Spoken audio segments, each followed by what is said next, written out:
We are in the heart of prime draft season for 2022 fantasy football, so in today's video, we'll be diving into yet another draft here on the channel. In this video, I'll be diving into a 12-team half PPR draft, and I'll find out what my draft position is in just a second. I'm not going to waste any time before we jump into today's video. Let's hop into the draft. All right, we are live here from Underdog Fantasy. We are the 12th position in today's draft, so drafting last on the board.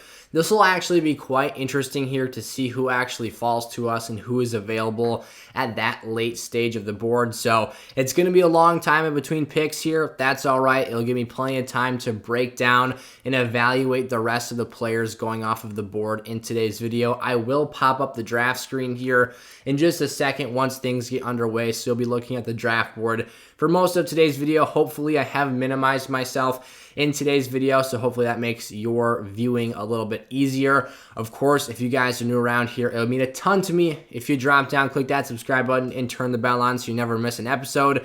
We're posting all kinds of fantasy football content here. We're just getting started for this season, and we have a ton of stuff coming your way the whole rest of the year. If you guys need some help with your drafts this season, you can have me as your personal fantasy football consultant, if you will, by heading down into the description of today's video and checking out sizzlefantasy.com or signing up with Underdog Fantasy and depositing $10 or more using code SFS. The link to Underdog is down there as well. So the first pick, believe it or not, looks like an auto draft here. It's Jonathan Taylor at the 1-1.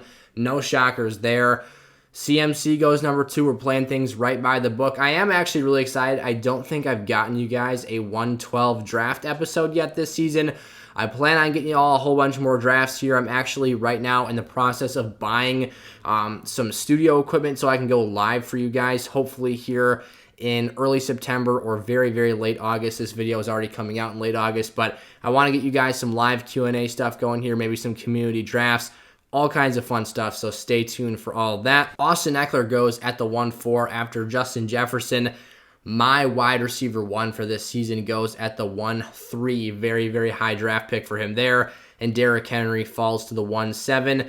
I wouldn't advise for that. I would be drafting Derrick Henry before I went and took a Jamar Chase. However, of course, not my draft pick. So 4 spots away here before we're going back to back. I'm really just interested to see which running backs are still on the table. I'm really not comfortable leaving these top 2 rounds without a top running back on this team. It's very possible that I might dip into the Travis Kelce market here. It would be a real shame. Okay, there goes Devontae Adams. Fine by me. Was not really planning on picking him there. So here we go. It looks like the pick is probably going to be Joe Mixon. I may pair him with a CeeDee Lamb here. I think that Travis Kelce is probably the smarter pick, definitely the more established option. And I might just go that route. Otherwise, I could go with Joe Mixon and DeAndre Swift, my 2 highest ranked running backs here. I think I'm actually going to do that. I'm going to go kind of a 1-2 punch here at running back. I'm very, very high on DeAndre Swift for this season.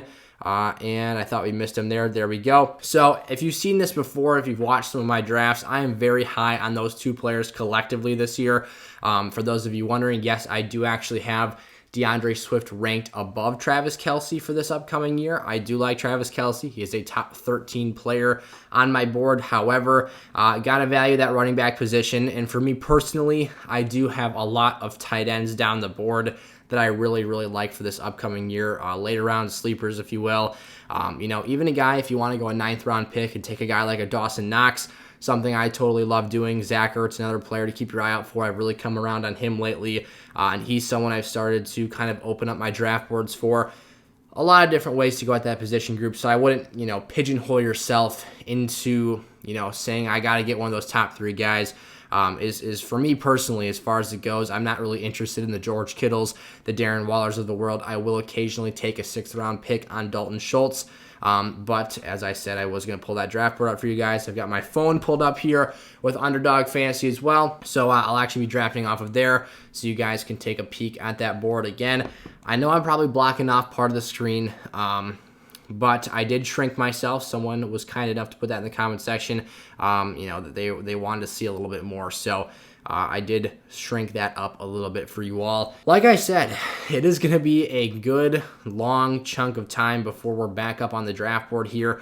Kind of taking a peek at how things went here in the 2nd round. I'd say things were very Things make sense here. You've got yourself a nice little running back run there from, let's call it the 2-4, Saquon Barkley, all the way to the 2-10. 5 of 7 picks there were the running back position. CeeDee Lamb and Debo did go in the second round. Mike Evans as well. Things that are expected. And Kyle Pitts goes there at the 3-1. So I really like how that team started out there. JT, T. Higgins, Kyle Pitts, not the flashiest start in the world, but they could get themselves a premier positional advantage there. With Kyle Pitts at that spot. I think he could be a great draft day value when you consider the 1,000-yard season he had last year, just 1 receiving touchdown. He looks insane at Falcons camp right now in the preseason, totally unguardable. Yes, I know it's the preseason, but I don't care. The size, the speed, the route running, it's so good that he could easily, if given enough targets in that Atlanta offense, do some really spectacular things this season. So we're just a few picks on out here. Well, really more like 6 picks. However, I do want to start taking a look at things. It's very possible that I do end up going another running back here and getting myself kind of a 3-headed monster to start. However, depending on how far a certain player falls to me, I might just go for a stack here. We'll see what ends up happening though. Tyreek goes all the way down at the 3-7 there. I'm not going to lie. I kind of like seeing his draft stock fall that far. I just think there's significant risk with Tua. I think he'll be just fine in fantasy in terms of his own respective value, but I think that when you've got limitations throwing the deep ball, yes, I know he was number 1 in deep ball completion percentage last year. However, he's only had 1 touchdown pass of 30 or more yards, and is a player whose actual volume of attempts downfield has been very, very low. And you've got Jalen Waddle, who does very, very similar things at a very high level. So you are going to be hard-pressed to convince me to draft Tyreek Hill this season. Travis Etienne is kind of the player I was thinking of here. It looks like he might just fall to me, and he actually does. Personally, I think that value is too good to pass on here. I am looking at the wide receiver position, and for this draft particularly, I think I might just take my chances here with the Gabe Davis. I do have some shares of Allen Robinson, and at the end of the day, I need to check in my bye weeks here. I believe it is 10-6 that I've got, so I'm just fine. I'll take ETN there, my first share. We're loading up on 3 high upside running backs in the first 3 rounds there. And then we're going to go Gabe Davis here, someone who I've not drafted too much of this season. That stack I was potentially referencing there was going to be Josh Allen and Gabe Davis. He didn't quite fall to us. I wasn't really expecting him to. But once he fell down to the 3-8 or so, I figured there was a chance. Pat Mahomes goes there at the 4-2. I do really love Allen Robinson, but based off of how I've built this team so far, the fact that we went running back 3 times in a row, I don't want to cap my team's ceiling too much. Now, I do not like, and I'm not super excited to have Gabe Davis as my team's wide receiver 1. However, that upside component is there. You've got that immense ceiling. He's been making nice plays with Josh Allen in the preseason. Obviously, that touchdown pass, very impressive. And A-Rob is someone I look at as a little bit more of a consistent floor piece. I think his ceiling on a week-to-week basis can be okay, but not quite to the extent of a Gabriel Davis. So just something I would figure I'd note on there. We do have a little bit of a quarterback run here in the 4th round with Pat Mahomes, Justin Herbert, Lamar Jackson all going here. There does go Allen Robinson at the 4-7. A little bit closer to his ADP. I did a little bit overdraft Gabe Davis there. Jalen Waddle, in theory, based off of ADP, is your best receiver available, but wasn't feeling that pick. We were just talking through that situation. I do think there are significant limitations there. And obviously reasons to head another direction with your draft choices. So here we go. We are still not out the end of the 4th round. I definitely do need to address some high upside players here. Again, I love that running back room. I think we drafted 3 players that all have top 12 potential for this season. But at the end of the day, I think that we need to kind of, spread the love out elsewhere. We have now the flexibility where we can afford to address a ton of other positions or even just continue hammering away depth at that wide receiver spot because of how well those first 3 rounds played out for us there. When I've drafted at the 111, I have not, as I said, drafted from that 112 spot, at least that I can recall here on YouTube. But when I've drafted from the 111, I've kind of had similar circumstances where I had very, very good starts at the running back position in terms of just addressing depth right away, right off the bat. But as far as, it goes as it relates to addressing some of those other position groups, that's where we kind of felt a little light in the loafers as the rest of the draft unfolded. So here is one draft where we will not be getting Jerry Jeudy. There was almost, next to no chance that he fell down to us there at that, draft spot that we're currently picking from today. His ADP is the mid to late 4th round. Of course, we are not picking anywhere near the mid to late 4th round. Rather, we are drafting in the late 5th round here. So, Jerry Jeudy, if you don't know, if this is the first time watching the channel, here is one of my favorite players for this season. He is easily in the must-draft players list for 2022 fantasy football. And I was actually looking at my Underdog analytics here recently, and I had a 50% exposure to him in leagues, meaning that if Jerry Jeudy flops this year, I'm probably very, very screwed, just because if you draft a guy 1 in every 2 times, you're going to be quite dependent on him. That's how confident I am on Jerry Jeudy. I've drafted a lot of teams this year, and he has landed on a lot of them. So figured I'd switch things up a little bit today. If we're going, by the book, based on, the raw value of, just my rankings and all that stuff, Gabe Davis probably wouldn't have been that pick there. But I actually don't think I've had a share of him in quite some time here, since his ADP was dang near the 6th round, like way back in May.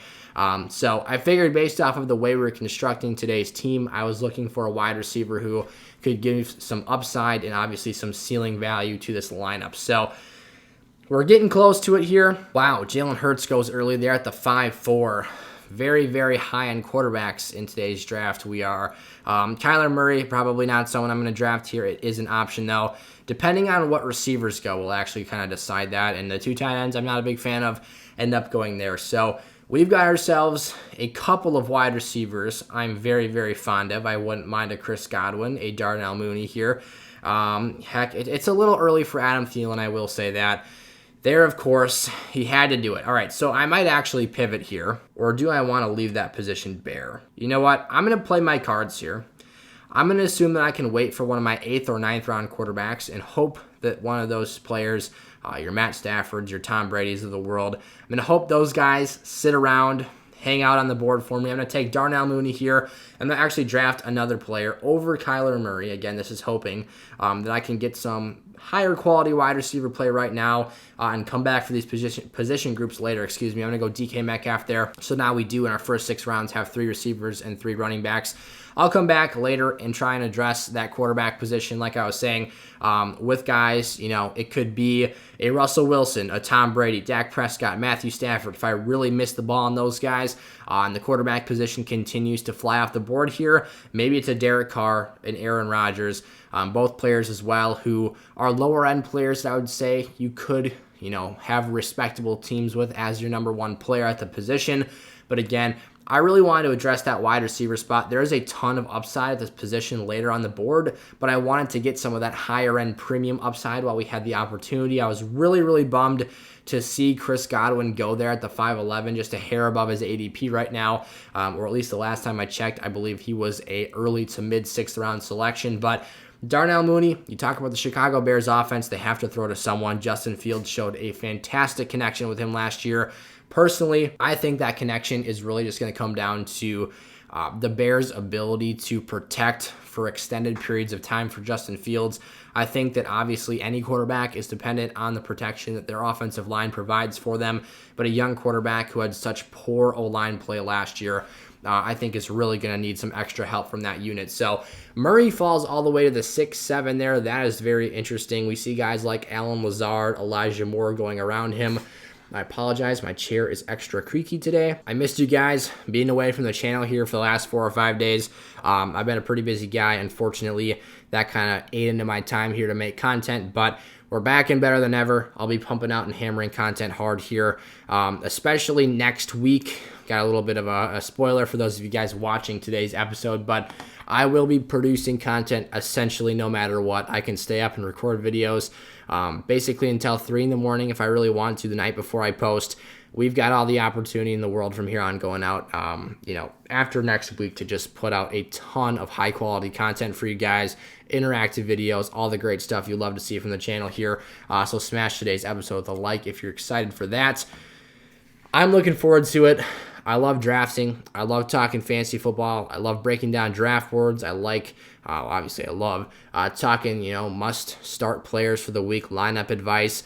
for every circumstance, every situation. Again, you guys check out sizzlefantasy.com and sign up for Underdog using promo code SFS. When you deposit $10 or more, you're going to get access to our in-season lineup advice package, as well as our draft guides. If you haven't drafted a team for your leagues yet this season, you're going to get access to all that stuff through this season's Super Bowl via the packages we have on the site or via code SFS on Underdog Fantasy. So check all that stuff out, you guys. Appreciate the heck out of you all being here. One thing I do want to note here is I'm still very surprised to see Josh Jacobs' ADP hovering around the 6'11 draft pick. For me, the Kenyon Drake news isn't like, this world-changing situation. Wow, Dawson Knox goes there at the 7'3. His ADP is, surging here. Let's just say that. That is much, much higher than it has been in previous episodes. What I was going with this, though, is, Josh Jacobs. So the Kenyon Drake isn't, just this groundbreaking, earth-shattering news to me, but what it is very encouraging. It shows that the room they've compiled from Zamir White to Josh Jacobs is competent in kind of holding down that room without the value that Drake added to that position group. So I think he's in for a nice touch count this year. I'm not going to say Zamir White's not going to be involved, but I do think it is promising. I would definitely draft him over guys like Clyde Edwards-Helaire. I actually do have him ranked above a Cam Akers at this point in the season. Cam Akers is a guy whose head coach came out and said they've got 2 starting running backs, which is a immediate red flag and kind of tips off your running back by committee red flag alarm system. So all things to be kind of wary of and hesitant. We've got 1 pick to go here. We could get sniped, but Russell Wilson is on the board. I would have loved to have Drake London there. Not the case. I would rather have Russ, though, based off the way we've constructed this team. They actually do already have a quarterback, drafting Pat Mahomes in the 4th round. So I think we should be good just based off of that precedent alone. We will see here, though. You never know when you're going to get burned. So there's a couple of receiver options. If he goes a different direction. Man, if he gets auto-picked Russ, I'll be pissed. He did. That is really, really unfortunate. Okay, so where can we pivot to next year? We've got some wide receivers I do like on the board. TB12 is still hanging out there, someone I would not mind drafting here. I'd probably be a fool to let this position group slide one more time. I do want to take a peek at this wide receiver bye week breakdown here. Okay, that's good to know. I think I'm going to go into the Chris Olave market there at the 7-12, get a new bye week, and then we'll go TB12 there. For our first quarterback at the top of the 8th round, his ADP saw a slight dip here this last week while he was out. Obviously, had all the stupid rumors about the Masked Singer. You had, obviously, I read one report that it was like Tom is secretly undergoing a divorce with Giselle, so he needs time away from football. And I'm like, come on, you guys. This dude's he's just chilling. Who knows what he's doing? And actually, the day he returned to camp, I woke up to an Instagram post from him wishing his son a happy birthday. So who knows? Unless Tom tells us what was going on, I don't really care, to be honest. I think he is fully vested in this team. It sounds like he came out just white hot on fire at Bucs practice. So doesn't concern me one bit. He's still throwing the football to Mike Evans, Chris Godwin, hopefully as soon as possible this season. There goes Dameon Pierce. His preseason has erupted his draft stock. He's a guy who I have over a 33% exposure to. So over a third of my leagues, I own some Dameon Pierce. It's justified at this point. He's essentially locked up that starting job, which inevitably is going to raise that ADP and make him a harder target to, target on draft day. So there we go. I didn't really break down the Chris Olave pick too much. Maybe Jameis Winston could be the quarterback too for this team. I really like what I've seen from him at camp. I think his play style and his ability to stretch the field and win routes vertically, also his ability to just be so savvy in the red zone, it's a perfect storm for fantasy success here. I am someone of the belief that if you can get downfield vertically with a quarterback that has the arm to get you efficient opportunities, that is a fantasy goldmine. It has to play out and, obviously to be the right circumstances here. Like DK Metcalf, I could see myself having nightmares about that pick, and, it's not my favorite pick in the world. This draft didn't necessarily play out perfectly for me, early on in today's episode. I made that draft position obviously because of the upside, because of what DK Metcalf represents as a player, but his QB situation, I would argue, is even lesser than that of Chris Olave. You've got a guy in Drew Lock who obviously has the strength to shovel that sucker down there, but how will the accuracy be? How will the catchability of those targets be for Metcalf? Will he be able to still have high value opportunities in the red area? Will he be able to score touchdowns at the same clip he has been recently? All things you need to consider, so I figured I'd, kind of go for a rookie here, Chris Olave, a guy who also has very, very high upside. That's what we're going for at this receiver room here. We've got a whole lot of it. 4 receivers drafted here in the top 8 rounds. I'm liking how the overall group looks. It does look spotty on a pick-by-pick basis because I would say we have 0 solidified, bona fide wide receiver ones, but the hope here is that we can get guys who nail their weeks and give us some really strong starting quality games for our rosters. So we're kind of to the point in the draft coming back to me now in the 9th round where we're just going to be picking best player available, finding the most important player to our lineups. Like I said, I'm not going to be the guy that sits back here and is like, ooh, I got, I don't have a starting tight end yet. Got to address that position. Not something to do, especially at the tight end spot, even quarterback. Streaming can be highly effective. Now, this is a best ball format, so there are no transactions, trades, waiver wire ads, none of that fancy stuff. But if you're in a traditional season-long fantasy league, please do not waste valuable draft selections just filling out your roster or adding depth at positions.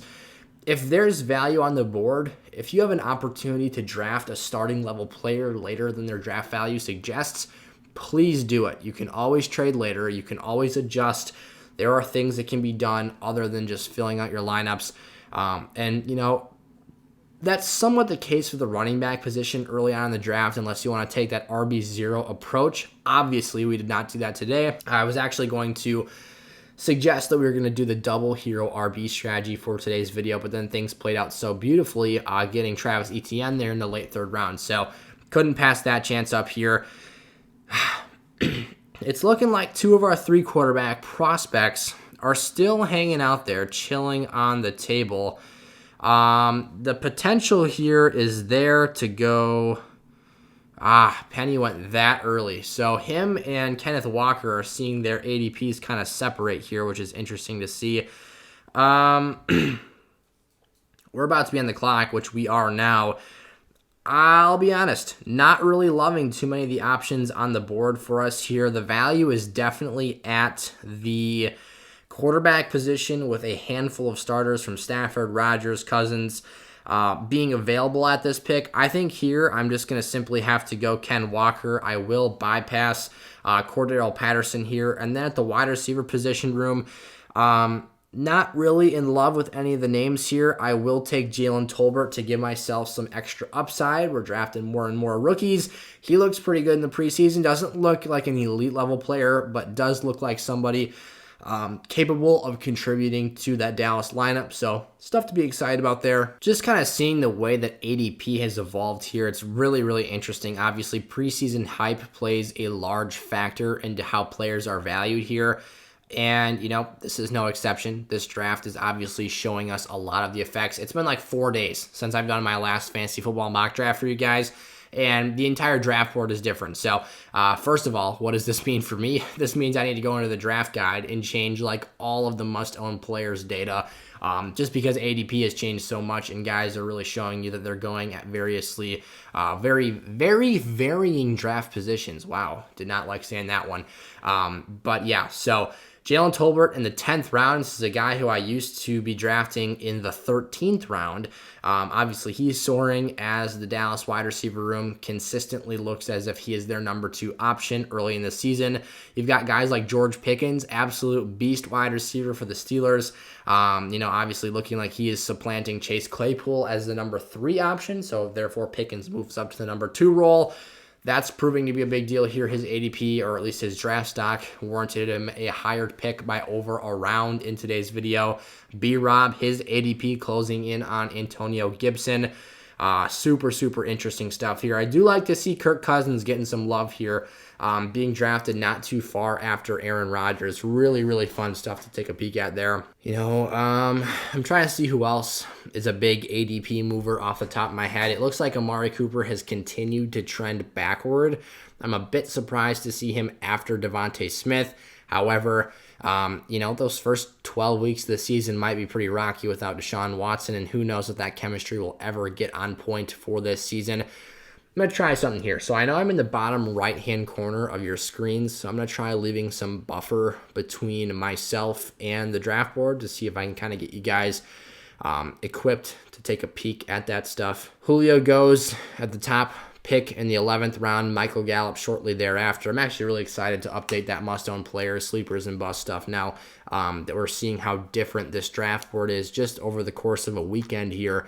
Obviously having preseason week 2 under action. I'm seeing some really nice stuff from a lot of the rookie prospects that I was big fans of coming out of college here. Guys that I didn't see coming. Romeo Doubs out of Nevada. Actually, I'm a Green Bay Packer fan, so definitely didn't see that one coming.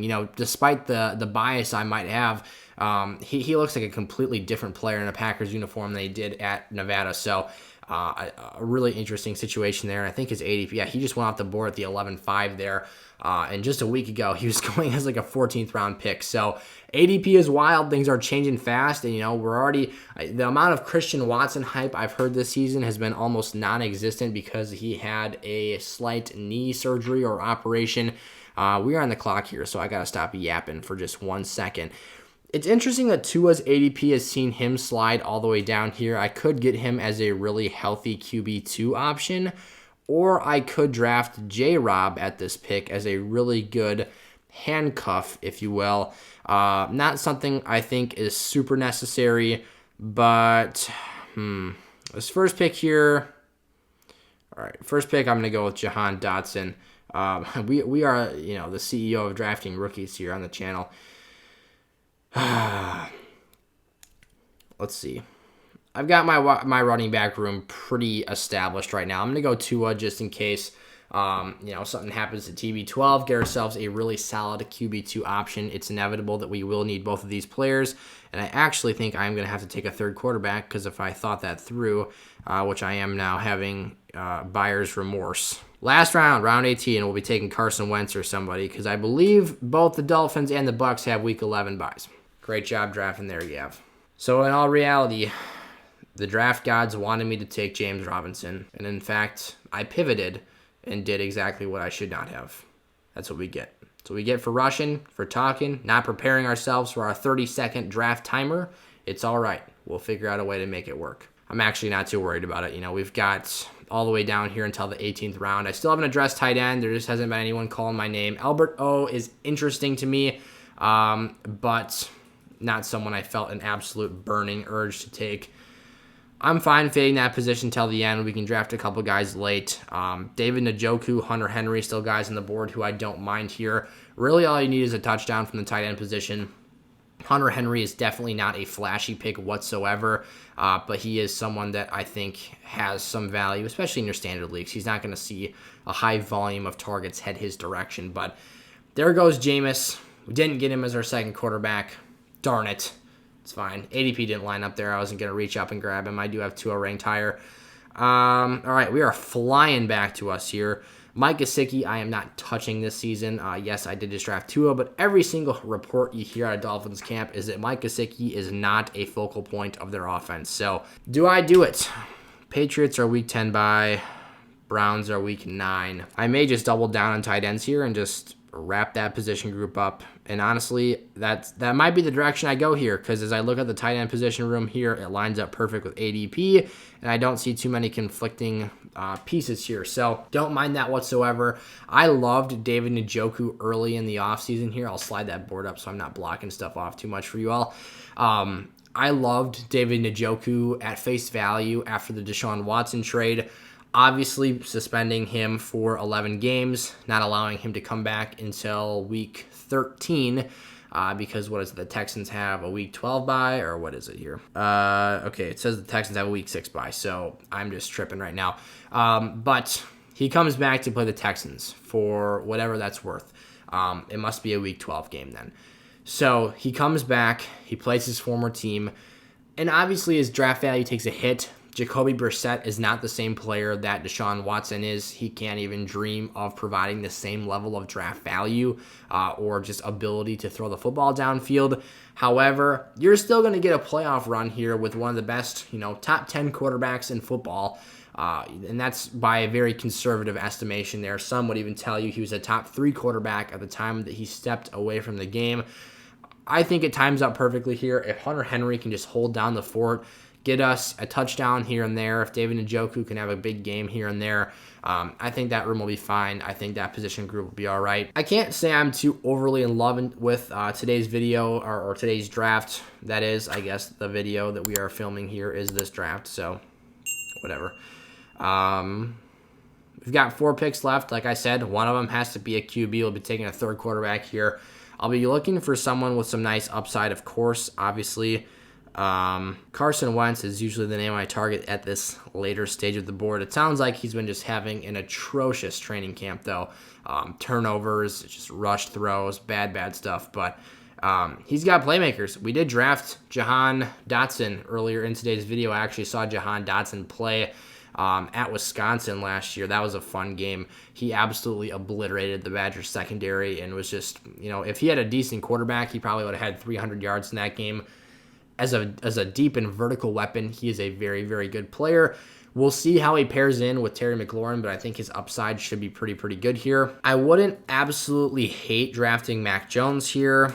I also, though, would like to target a guy like a Tyron Davis-Price. I don't think he'll fall back to me here. I'm surprised to see his ADP falling a little bit, especially with Elijah Mitchell a little bit banged up. He is supposed to be back for week 1. You never really know if that's truly going to be the case, though. I think Tyron Davis-Price will be a very, very good weapon for that 49ers offense.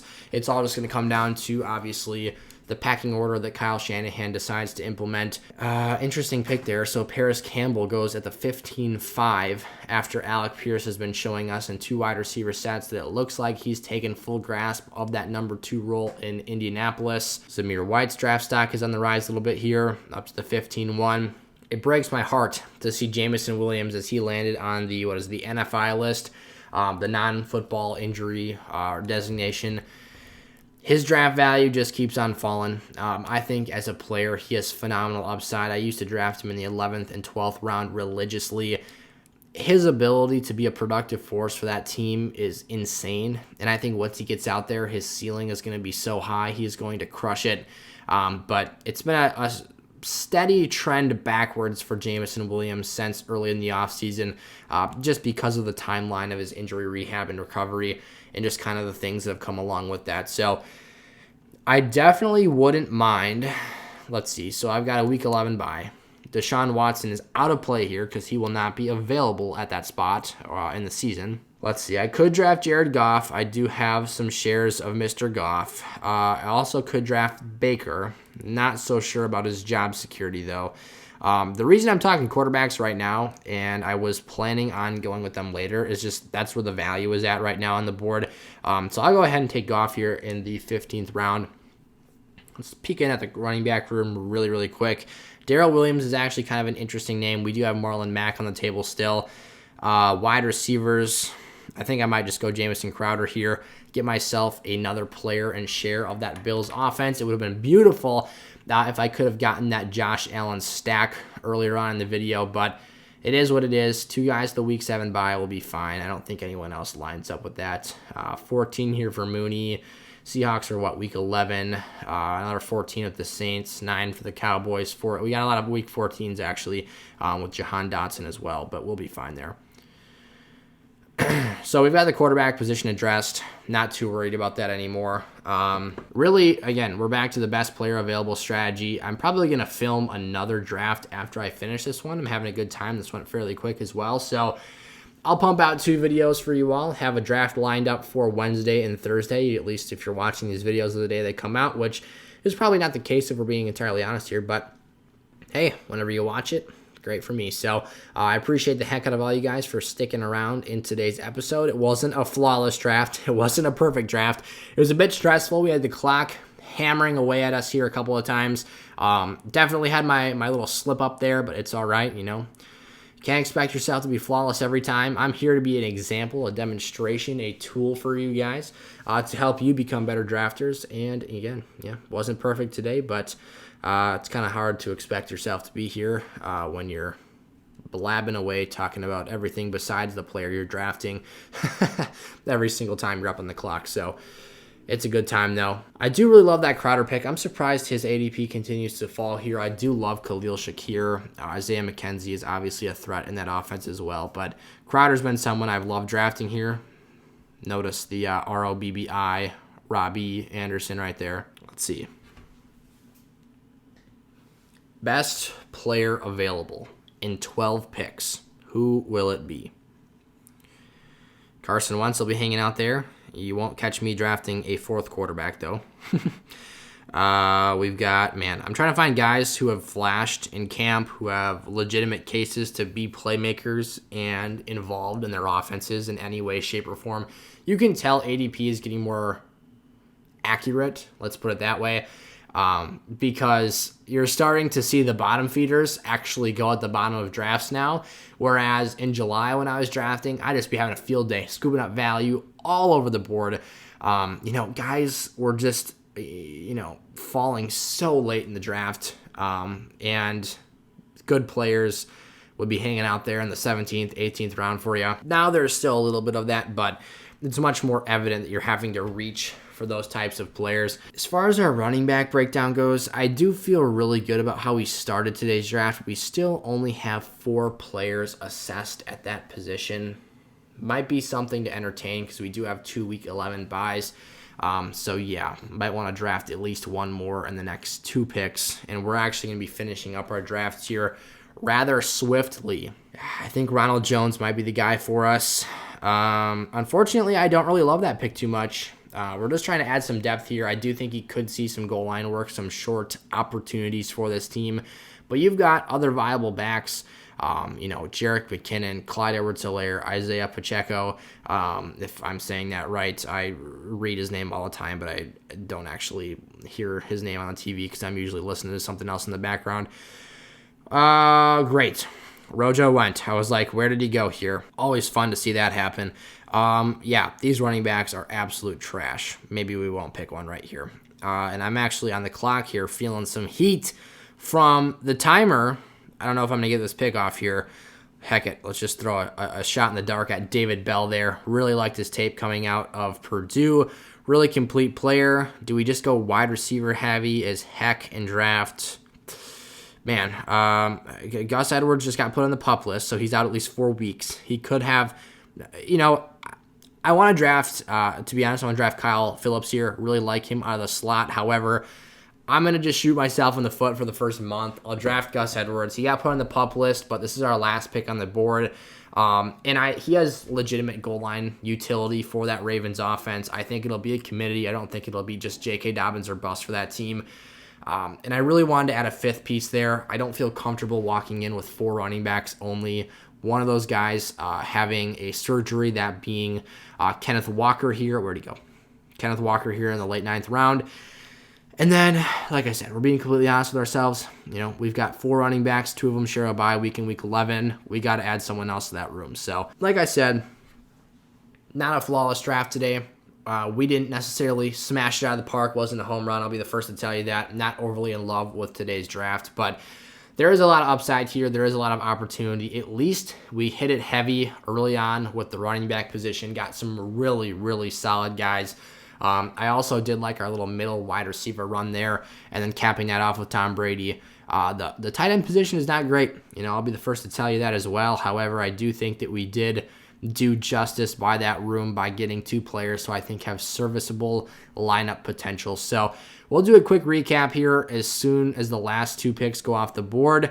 I appreciate you guys again for sticking with me, watching today's episode. Be sure, as always, to ask me any questions you have in the comment section below.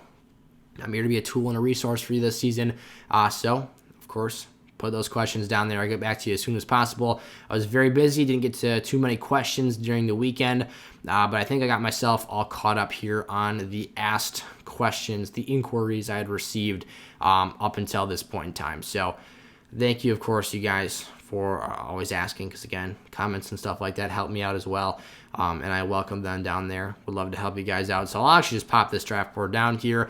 The QB room, we'll start out with that. I've got it burned into my brain here with our little blunder there. We went Tua and Tom Brady. Two players I feel very good about being my number 1 and number 2 option in a 2-quarterback league.